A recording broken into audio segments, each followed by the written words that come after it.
Quand on a dit les ados, ils restent, j'ai entendu « Ah non !» Bon, ok, merci. Merci pour l'accueil, ça fait plaisir. Mais c'est un challenge parce que moi, mon objectif, c'est aussi de vous intéresser, les jeunes. Et il se trouve que le sujet, j'espère en tout cas, va vous parler ce matin puisque c'est... Alors, j'avais pas prévu de le dire aussitôt, mais c'est...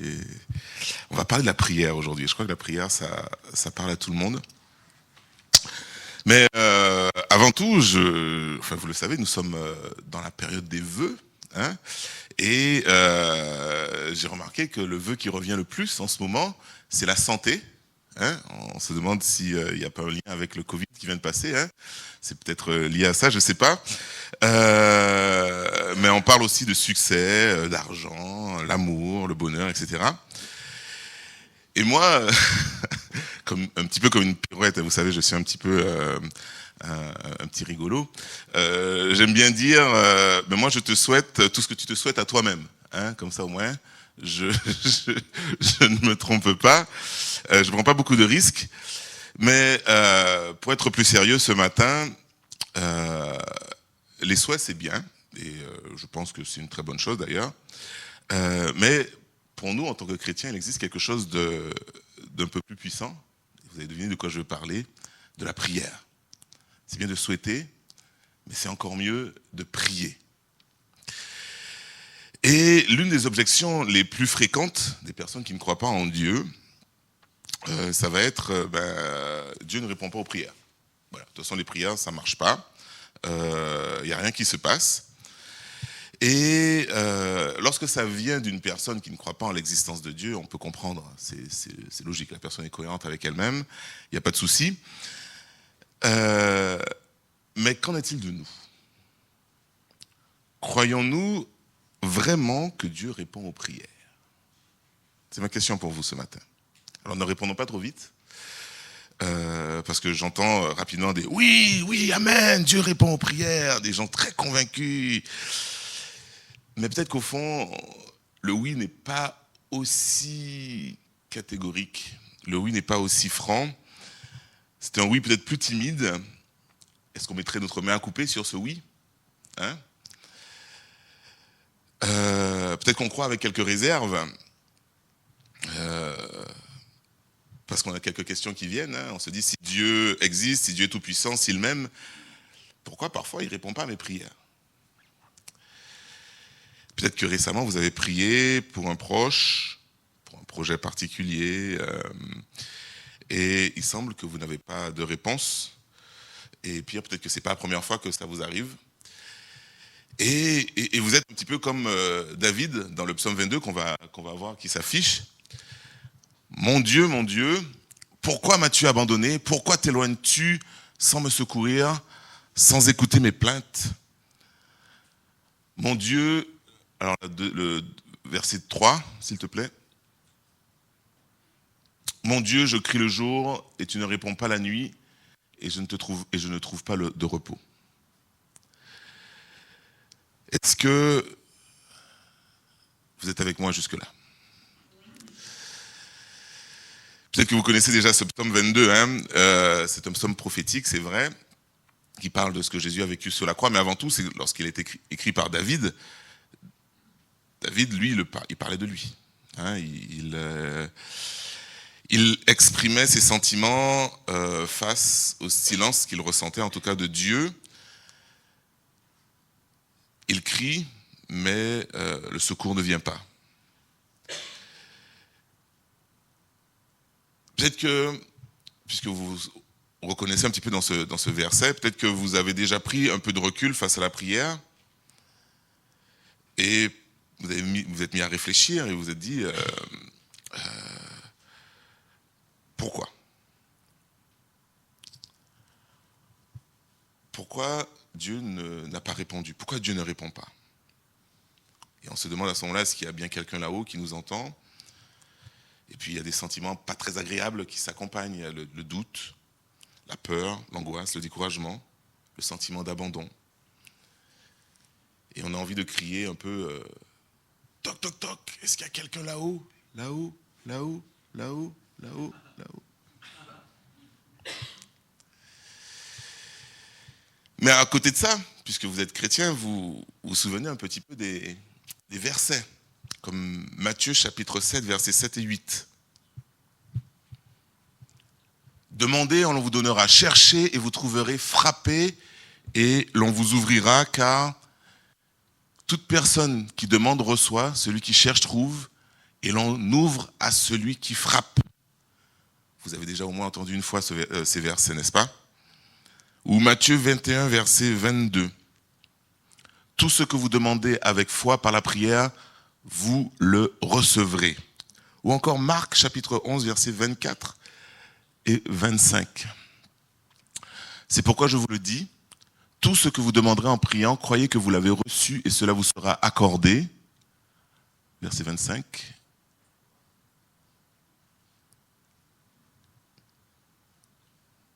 Non, excusez-moi, c'est moi qui me trompe. Pas verset 25. Par contre, Jean chapitre 14, verset 12.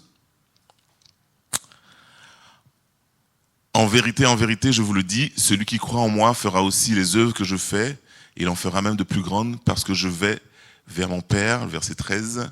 Tout ce que vous demanderez en mon nom, je le ferai, afin que la gloire du Père soit révélée dans le Fils. Alors, ce que nous venons de lire semble clair. En gros, si je résume, je prie, Dieu exauce. Non? Et là, les mauvaises langues diront ça c'est que des mots, c'est de la théorie, mais dans la pratique, on est loin de tout ça. Et voici la question pour nous ce matin, pourquoi je n'ai pas de réponse positive à toutes mes prières? Si cela vous intéresse, vous revenez la semaine prochaine. Non, je rigole. Non. On va essayer de voir ça. Bien entendu, il ne s'agit pas de donner une sorte de formule magique pour que Dieu réponde chaque fois. Mais plutôt, ce que j'aimerais vous encourager ce matin à faire, c'est de faire le point sur quelques aspects de notre conception de la prière et voir si elle est correcte, et puis voir si ça correspond avec ce que la Bible enseigne. Et il y a beaucoup de choses à dire sur la prière, mais moi, j'aimerais attirer votre attention sur deux choses, deux éléments indispensables qui accompagnent la prière. La première, c'est la foi. Et c'est ce qu'on va voir aujourd'hui. Et vraiment, cette fois-ci, c'est pas une blague, c'est pour la semaine prochaine. On va voir le lien entre la prière et la volonté de Dieu. Aujourd'hui, on verra le lien avec la foi. Pour être exaucé par Dieu, donc, il y a un élément indispensable, c'est de croire que Dieu peut et va agir. C'est la foi. Mais la foi, pas juste croire que Dieu existe. Vous connaissez ce passage qui dit « Satan croit que Dieu existe et il tremble ». Non, je ne parle pas de cette foi-là. Je parle de la foi qui est une confiance profonde en Dieu. Parce que le manque de foi dans la prière est un vrai problème. Je vais vous amener dans le livre de Marc. On ne va pas relire les textes, je vais juste vous les raconter. C'est Marc qui, dans son évangile, nous relate quelque chose qui s'est passé avec Jésus. Il revenait à Nazareth. Il est retourné dans sa ville natale, là où il a passé toute sa enfance, toute sa jeunesse. Et bien sûr, moi, quand je reviens en Martinique, je revois tous les gens que j'ai connus. Mais lui, c'est pareil. Quand il est revenu à Nazareth, il a rencontré tous les gens qu'il avait connus, qui l'ont vu grandir.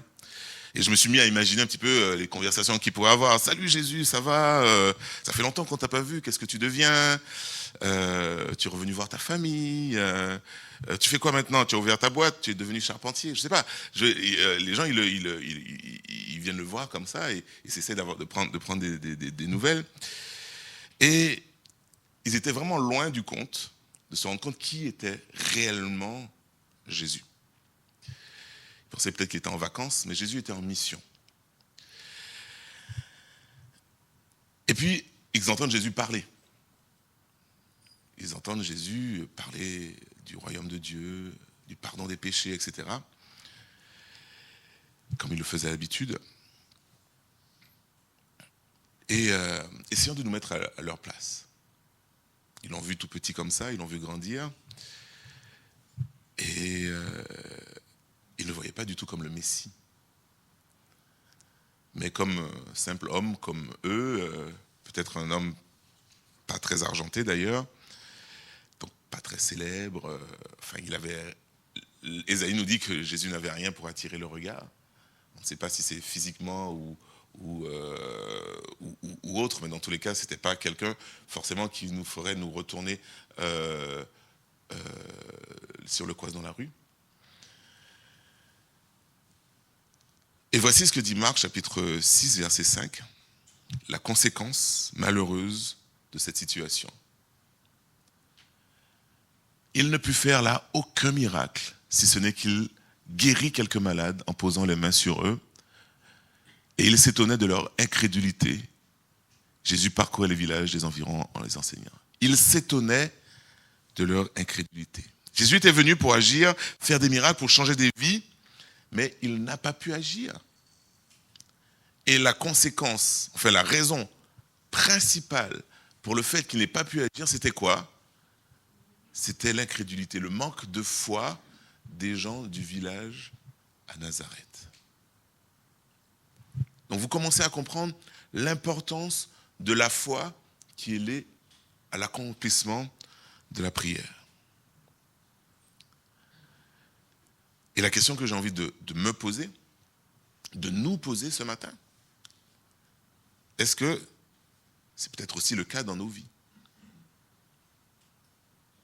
On sait que Dieu veut agir, mais est-ce qu'on a vraiment confiance qu'il va agir? Est-ce qu'on ne veut pas garder un petit peu de contrôle? Jésus voulait guérir, mais leur manque de foi était un véritable frein et ils ont raté les bénédictions. Et j'aimerais revenir sur les versets de tout à l'heure, parce qu'on les a lus peut-être un peu trop rapidement. Parce que je les ai résumés tout à l'heure en disant « Je prie et Dieu répond ». J'ai peut-être oublié une étape, on va regarder. Matthieu chapitre 21, verset 22, ça dit « Tout ce que vous demanderez,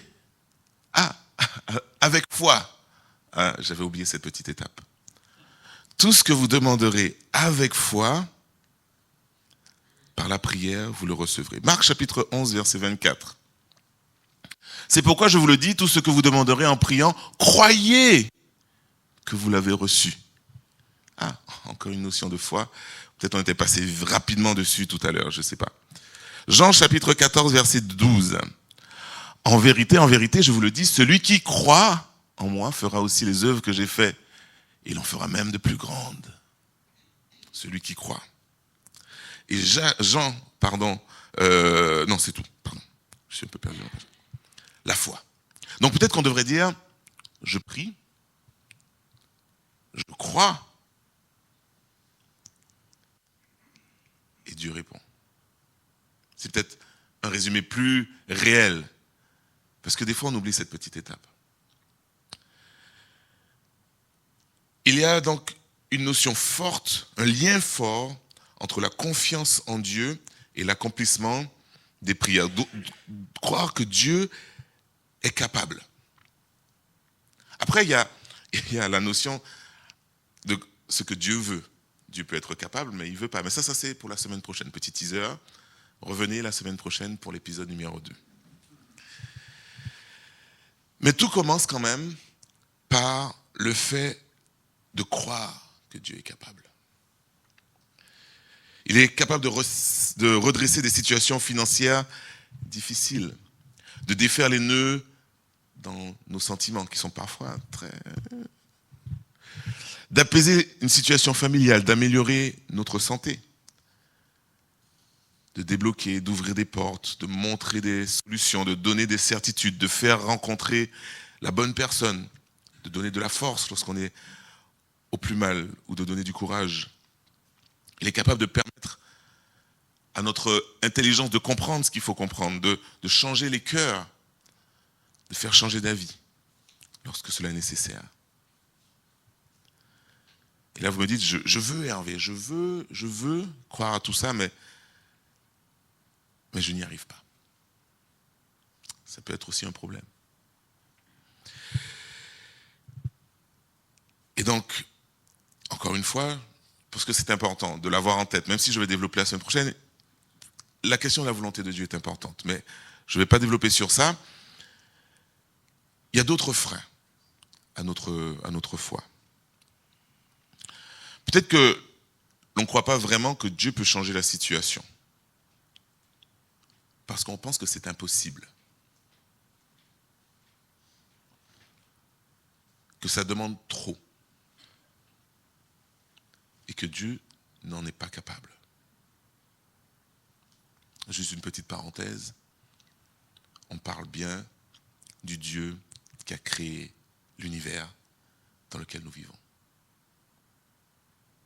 Bien sûr qu'il en est capable.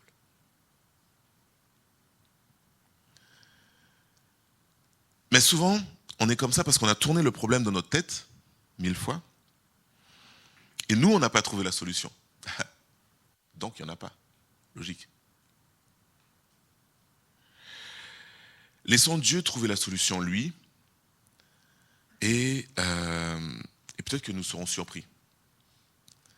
Il a montré à plusieurs reprises dans la Bible, notamment, comment il pouvait faire preuve d'imagination pour trouver des solutions. Vous connaissez cette histoire des lépreux à la porte de la ville, qui sont arrivés la ville était assiégée, aucune solution, tout le monde allait mourir, il n'y avait plus rien à manger. Et deux lépreux, ils vont dans le camp pour se dire, soit je meurs, soit ils nous donnent à manger, parce qu'ils nous assiègent depuis tant de jours. Et quand ils arrivent, il n'y a plus personne. Et Dieu avait fait fuir tout le monde pendant la nuit. Est-ce qu'une seule personne aurait pensé que Dieu aurait agi de cette façon? Non. Vous connaissez tous comment Dieu a donné la victoire à Jéricho. Et j'en passe, c'est des meilleurs. Et peut-être dans vos vies, vous avez déjà eu des expériences où Dieu a agi de façon inattendue. Laissons Dieu trouver la solution et apprenons juste à lui faire confiance.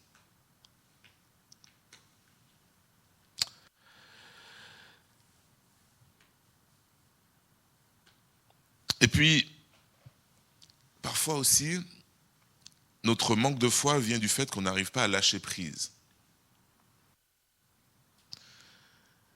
Dieu veut agir, en tout cas on veut qu'il agisse, mais on garde le contrôle. On ne sait jamais.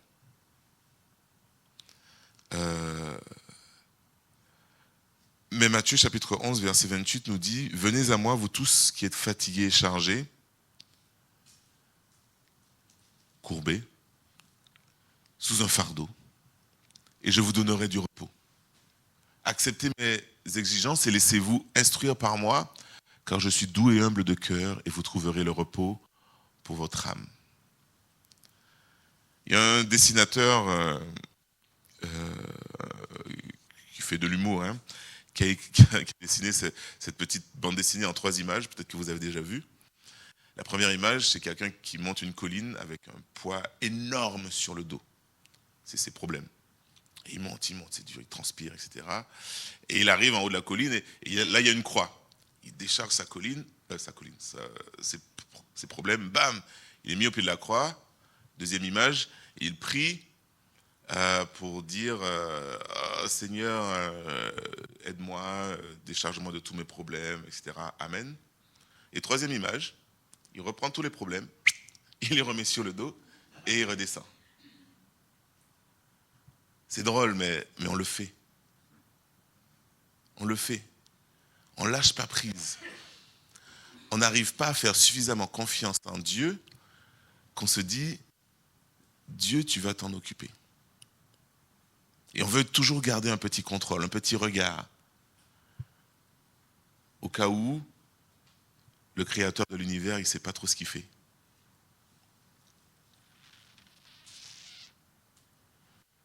Sachons réellement nous décharger de nos soucis, de faire 100% confiance en Dieu.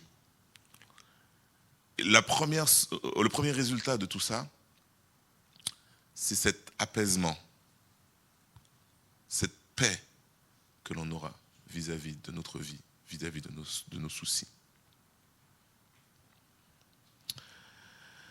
Et souvent, c'est difficile à faire.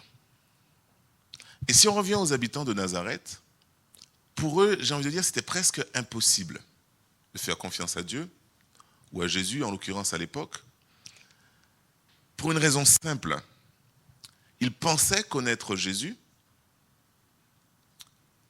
mais en vrai, ils ne le connaissaient pas. Ils avaient une image de Jésus, de ce charpentier ou ce fils de charpentier, de ce jeune homme qui est parti, mais ils ne le connaissaient pas. En tout cas, leur connaissance était superficielle. Et si j'ai un vœu pour nous, ça a déjà été dit avant et ça m'a fait plaisir de l'entendre, mais pour nous, c'est que nous puissions être plus proches de Dieu cette année. Que nous puissions le connaître réellement et profondément, personnellement. C'est comme ça que notre foi va grandir. La qualité de notre foi est directement proportionnelle à la qualité de notre relation avec Dieu. Je redis ça. La qualité de notre foi est directement proportionnelle à la qualité de notre relation avec Dieu. Plus nous sommes proches de Dieu et plus notre foi sera grande.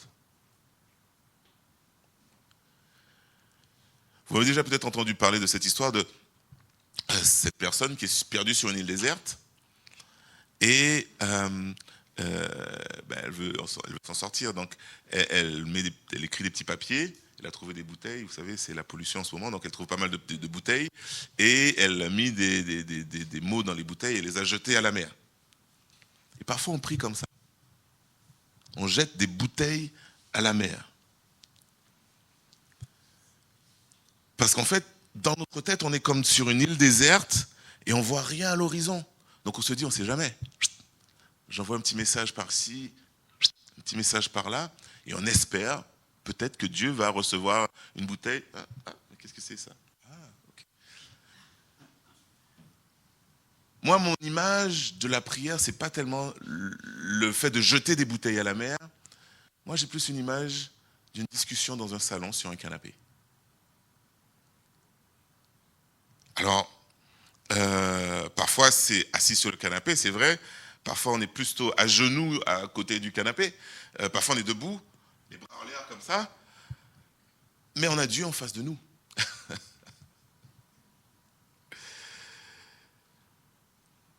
Et que ce soit avec des mots, des sentiments, des pleurs, des supplications, mais on parle, c'est une conversation, c'est une discussion avec Dieu. Ça, c'est la prière. Et pour ça, on ne peut pas éviter la case relationnelle. C'est impossible. Et pour ça, il faut qu'on laisse Dieu entrer dans l'intimité de notre cœur. Et connaître Dieu, connaître Jésus, ce n'est pas seulement être baptisé, venir à l'église, avoir une Bible à la maison, mais c'est vivre en communion, en communication avec lui en permanence. Et pour terminer donc, la question que l'on doit se poser aussi, c'est quel est l'ennemi donc du coup de cette relation avec Dieu? Qu'est-ce qui nous éloigne le plus de Dieu? Et la Bible a une réponse toute faite pour ça. C'est le péché. Déjà dans Ésaïe, ça nous disait que c'est le péché qui met une séparation entre Dieu et nous. Et Jacques, vous connaissez Jacques, hein? Ceux qui sont dans le groupe de maison le vendredi, ils connaissent bien Jacques, pas vrai? Encore une publicité. Nous avons un groupe de maison le vendredi, tous les 15 jours, si vous voulez venir. Et Jacques, il n'a pas sa langue dans sa poche. Il a même parfois tendance à être très très direct. Et il va l'être là dans Jacques chapitre 4. Ça commence bien, hein? Voici comment il nous traite. Adultères que vous êtes, ne savez-vous pas que l'amour pour le monde est synonyme de haine contre Dieu? Celui donc qui veut être l'ami du monde se fait l'ennemi de Dieu. Croyez-vous que l'Écriture parle sans raison? C'est avec jalousie que Dieu aime l'Esprit qui habite en nous. Cependant, la grâce qu'il accorde est plus grande encore. C'est pourquoi l'Écriture dit, Dieu s'oppose aux orgueilleux, mais il fait grâce aux humbles. Soumettez-vous donc à Dieu, mais résistez au diable, et il fuira loin de vous. Et ce passage, dans son contexte, il est directement lié à l'accomplissement des prières. Il explique que si l'on n'a pas la réponse aux prières, c'est directement à cause du péché. Il parle de péché comme de l'adultère. Il dit que si on est ami du monde, on est ennemi de Dieu. Il nous encourage à respecter l'esprit qui habite en nous. Donc, fort de toutes ces informations, ce matin, je nous encourage à faire un bilan. À faire un bilan de notre relation avec Dieu, enfin du niveau de notre foi déjà. Jusqu'où je pense que Dieu est capable d'aller pour moi, ou jusqu'où je pense que Dieu est capable tout court d'aller. Premièrement. Deuxièmement, quelle est ma relation avec Dieu? Où j'en suis? Et puis, si nécessaire, qu'est-ce qui m'éloigne de Dieu? Est-ce que le péché, aujourd'hui, est un frein qui m'éloigne de Dieu? Si c'est le cas, c'est le moment ou jamais de résoudre le problème. Parce que nous allons prendre la Sainte Seine dans quelques instants. Juste suite à ce message, il n'y aura pas de transition, et c'est volontaire. Parce que parfois j'ai très souvent entendu ça. Moi, je ne prends pas la Sainte Seine parce que je ne suis pas très proche de Dieu en ce moment. Ouais, je ne me sens pas très bien avec Dieu dans ma foi, etc. Donc, on ne se sent pas digne de prendre la Sainte Seine. Et je pense que c'est exactement le contraire. Parce que la Bible nous encourage à nous analyser nous-mêmes avant de prendre la Sainte Seine. Et donc, il faudrait, plutôt que de finalement reporter le problème, profiter de maintenant et de dire, bon, Seigneur, je m'analyse. Je regarde ma vie, je dépose ma vie devant toi, et voici ce qui ne va pas. Et je te demande pardon pour ça. Et en prenant la Sainte Seine, on rend réelle sa signification. Puisqu'en prenant la Sainte Seine, on est là pour célébrer la rédemption et le pardon par le sacrifice de Jésus.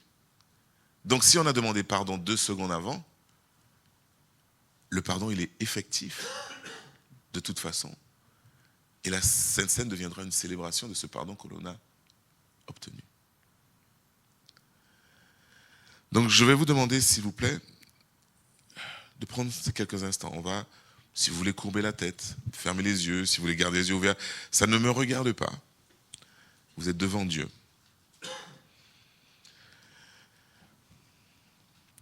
Et on est là pour faire un scan, un retour en arrière, une vision de notre vie. Où en est notre foi, notre confiance en Dieu, où en est notre relation avec Dieu.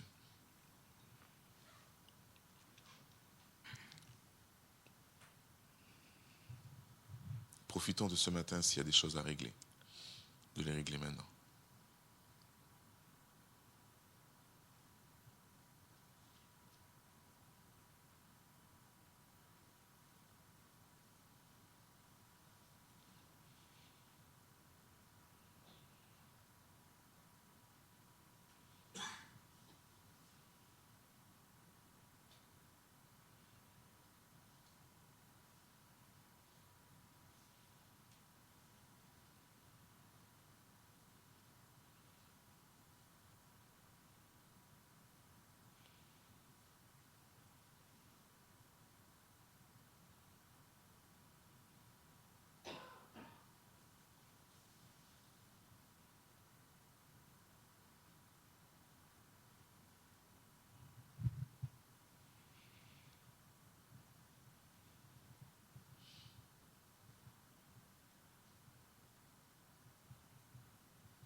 Oui, Seigneur, je me présente devant toi humblement. Humblement parce que je veux souligner que je reconnais ta grandeur. J'ai envie de dire ton immensité.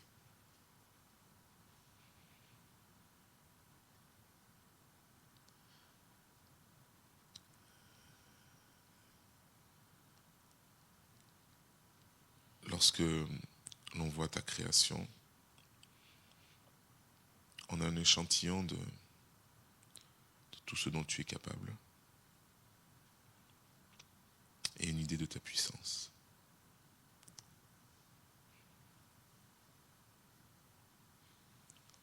Et Père, dans nos vies, on sait que tu peux agir.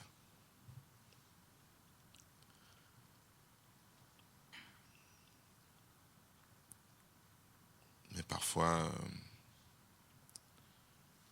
le doute nous envahit.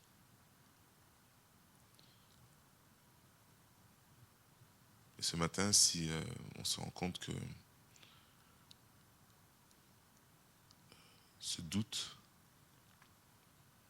existe, je te prie que tu puisses le pointer du doigt.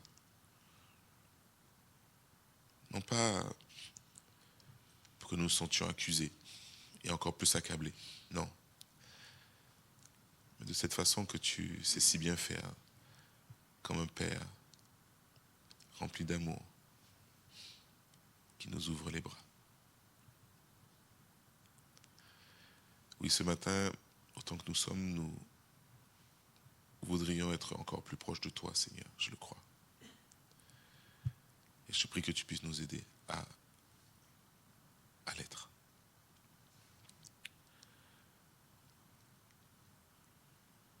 Et si le péché est un obstacle,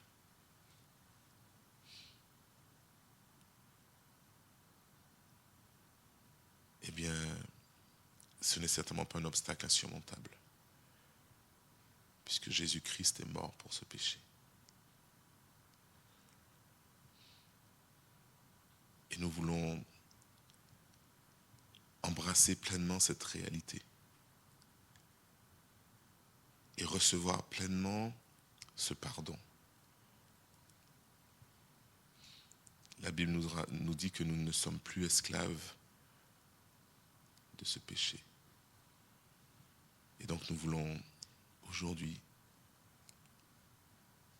le vivre et enlever cet obstacle qui nous empêche de nous rapprocher de toi. Oui, Seigneur, accompagne-nous dans ce processus